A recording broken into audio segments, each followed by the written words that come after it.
আমি আর আমার টিমমেট কিন্তু ক্লক টাওয়ারে নেমে পড়ি। নামার পরে বামে একটা অ্যাড্রপ পড়ছিল, তাকে আমি লুটতেছি। এখন অ্যাড্রপ লুটে কিন্তু এসবিটি পেয়ে যায় আর ক্লক টাওয়ার থেকে কিন্তু ম্যাক্সিমাম নিয়ে যাচ্ছি।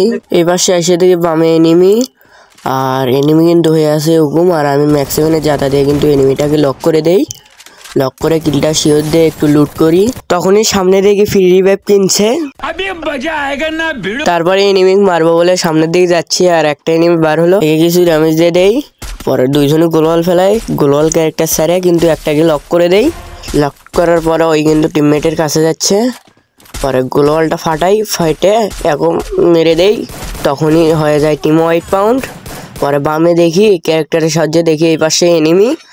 গ্রেনেড নিয়ে আমি যাচ্ছিলাম, গ্রেনেড নিয়ে কিন্তু কুপ করলাম। কুপ করার পরে যে গ্রেনেড মারলাম ওই কিন্তু ক্যারেক্টার সারে আমি কিছু ড্যামেজ দিয়ে আমিও ক্যারেক্টার সারলাম, ওকে কিছু ড্যামেজ দিয়ে এমবি যাতে দিয়ে কিন্তু লক করলাম। পরে কিলটা কনফার্ম করে দেই। আমি কিন্তু কিল করছি 4টা, আর এনিমি আছে কিন্তু অ্যালাইভ 19টা।